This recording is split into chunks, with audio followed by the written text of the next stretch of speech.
Thank you very much, Chair. I really appreciate the opportunity to speak here, and I know my colleague, Deputy David Staunton, is on this call too, and from the Middleton area, and he'll be speaking very directly on this as well. I suppose just to thank, initially Michael Fitzgerald here, I know, representing CHO Kerry and Cork, I know, and also I believe we have Dr. Jim Ryan, is that correct, with us as well today, I suppose, over the mental health services within the HSE. I suppose the concern here is around the 19 sort of residents within Oireachtas that received this information in the last 2 months. And my colleague, Deputy Horrigan, has gone through, I suppose, the detail within the inspection reports.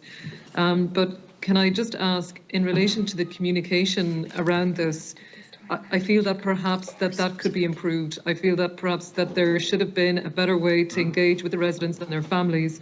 I understand that they were informed from your note in June, and I think that their timeline is the end of October. Can I ask, just in relation to those 19 residents, has there been follow-on accommodation, proper accommodation sourced for those families? What was the initial thoughts, I suppose, of the team within the HSC? Was residential care? I'm not aware of the level of need, perhaps, within some of these residents. Is the current accommodation that's been proposed, will it meet the level of need required for those families and for their loved ones? And I suppose just if I could ask you to comment, perhaps, Michael, if you wouldn't mind, or perhaps Mr. Ryan, if he's available, just around the communication in relation to this type of urgent, I suppose, as Deputy Horrigan pointed out in the last 3 reports, it was indicated as high to nearly critical around this. It just to me just feels that it's been managed poorly on the communication side. Thank you. So with the mental health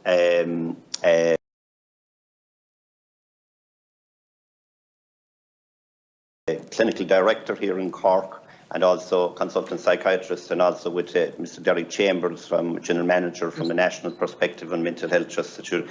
And so I suppose, so just in terms of the communication process has been ongoing with the families and and particularly with the residents. And I suppose our first piece of it, and I'll ask Dr. O'Brien maybe just to comment on this a little bit as well.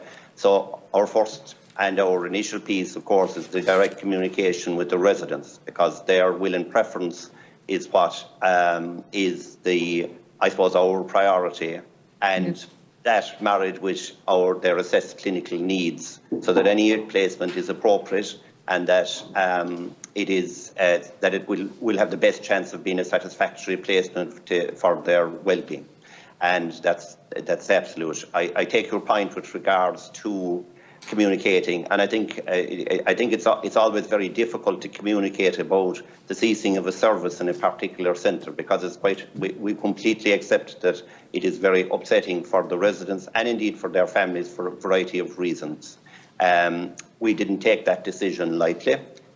We took it on the understanding was that the building that we have at the moment is just not fit for purpose, and it wasn't something that with even significant investment that our estates people could guarantee us that we would have a fit for purpose building. I think that's an important issue, I think, throughout this piece. I hand you over now to Dr. O'Brien, who just might want to say something around that assessment process. Thank you, Senator Dolan. The needs of these individuals is absolutely paramount. And I'd have to stress that it's each person's individual needs. And every person has had a very thorough multidisciplinary assessment to identify the level of support that each individual needs. And also there has been a discussion around that person's desires in terms of where they want to go and what settings they want to reside in. And there are some individuals that, have been on this journey right before the decision around the Oireachtas Centre was announced, because they came to Oireachtas for a period of time where they would need an increased level of support. And it was always the plan that they would, after getting the multidisciplinary support, be moving to other settings where they would not need the same level of support. So in terms of our 19 individuals, we have a wide variety of options that we're looking at to match the individual needs of those 19 individuals. Some individuals will require continuing care settings.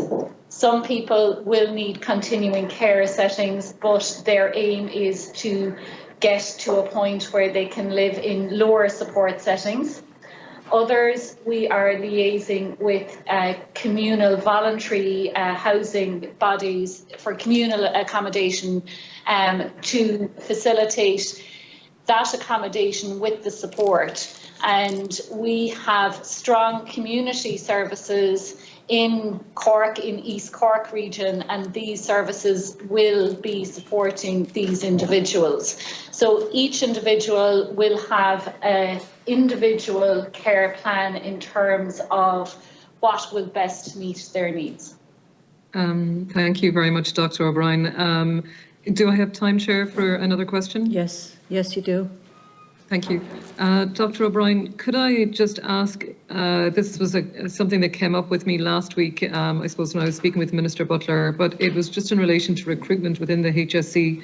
Could I just ask in terms of the resources around supporting, particularly in this instance, we're speaking about Oireachtas and the 19 residents there, but could I just ask you in terms of the psychiatrist positions or assistant psychiatrist positions within your CHO, how is the recruitment process going? It's just I'm aware of the increased positions of over, I think, 150. There's only 40, I think, that have currently been recruited, and I know that has an impact.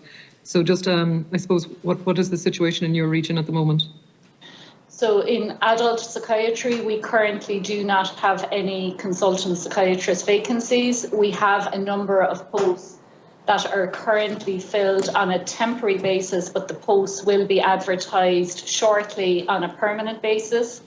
We also have had approval to recruit a new post for a consultant rehabilitation psychiatrist, and this post will be crucial in terms of providing these individuals with the level of support right now, but also in terms of enabling these individuals to live the most independent life with the comfort of that support and with a multidisciplinary team to support these individuals.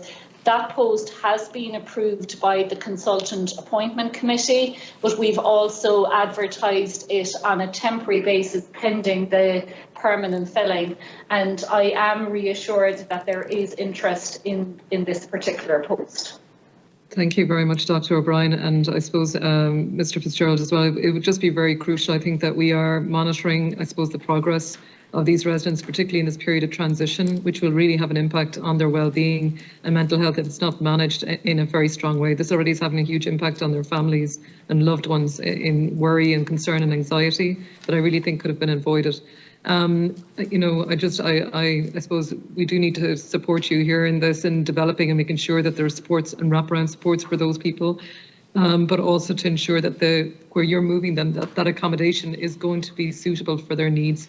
And I think that's something that we will, I'm sure my colleagues here will be following up with you on as well, but that we would like to see follow-up reports on that. Thank you very much, Chair.